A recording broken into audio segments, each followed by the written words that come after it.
Hey Top Shelfers, welcome back to Behind the Bar, where we make historic cocktails that are enjoyed every day. Today we are getting into a very special cocktail because let me tell you, I think its name will be fitting. It is called the Knockout, and we're gonna find out how true that name is because this one is going to pack a punch. The Knockout is made with some fairly high proof ingredients. We have dry gin, we also have French vermouth, and some white creme de menthe. But perhaps the most intimidating name that comes with this particular cocktail recipe is absinthe, a full ounce of it.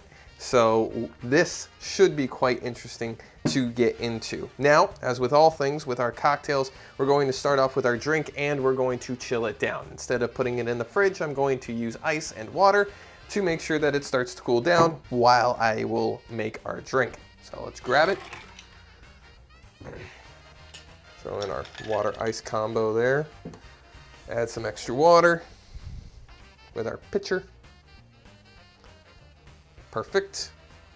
And then we're going to put that off to the side to let it chill while we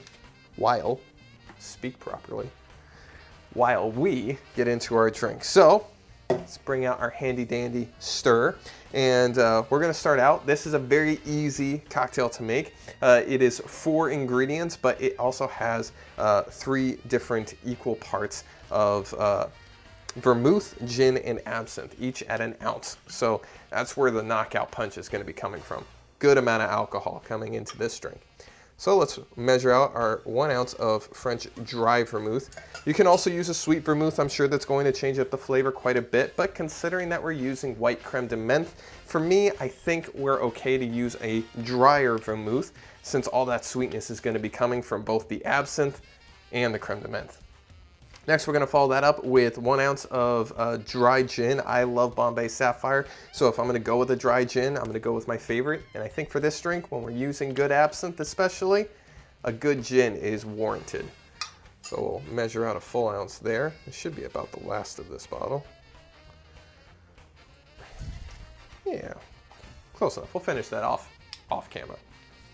And then finally, let's add our ounce of absinthe. Now this is Absinthe. This comes from Italy. It uses the original recipe, right? It's Italy?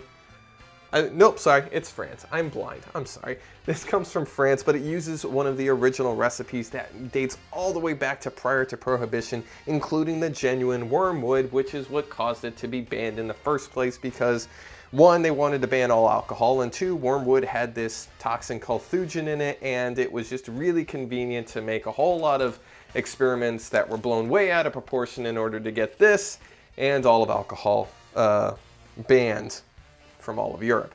But it eventually made the comeback, but this didn't until 2007. It was almost 100 years that this thing was banned across the world, but it's back.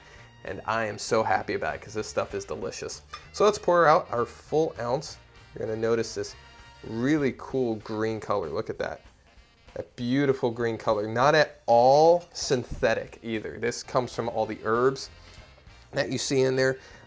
Whereas you may see with some different absinthes that don't have the original wormwood or some of the other herbs, they look more neon green and a little bit meaner, but hey, they're not nearly as mean in terms of the actual alcohol content or the herbs that are in them. Finally, it calls for a dash, or at least a teaspoon, of white creme de menthe. So we're going to add that in there. That's going to add a lovely taste to our drink. It's about a half teaspoon and a full teaspoon. This is a little bit smaller than a teaspoon for my bar spoon. Next, we're going to throw in some ice and give it a nice little stir. Get rid of all the extra water though, because we don't want to dilute this too much. And now, let's stir. Now you can see from the color in there that it looks quite inviting. It's kind of got this subtle green look, almost like a watered grass, like overwatered grass. You know how it starts to get that yellowish color? It's kind of how this looks right here. Whew. And it's got quite a smell. That anise from the absinthe is really making itself known. But let's dump our water here. Have our nice chilled glass. And now we will pour in our cocktail. Look at that. That subtle, almost it actually looks like neon yellow. Such a cool color considering the ingredients that we have in there. It's like a Mountain Dew that's watered down. It's so cool, I love it. Lastly, we are going to garnish with nothing else but a cherry on top, which I find a little bit, oh, what's the word? Deceiving, considering that this drink is probably gonna put you on the ground. Like it says, it's a knockout, but also, I mean, I don't know if this is gonna be that much of a dessert drink, but we'll find out. So let's put it on in. Now this actually hails from the Epicurean section of our Just Cocktails recipe book. So that includes a lot of the more bitter, forward drinks like absinthe and aperitifs, and that's where this one is hailing from. But it looks really good.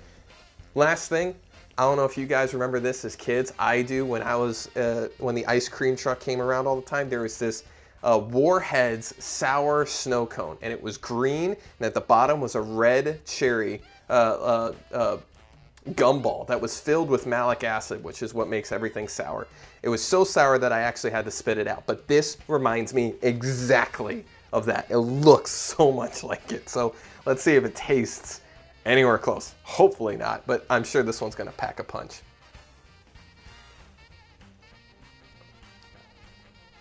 And it does, but it's not, this isn't like me like pounding my fist into the bar type of smackdown.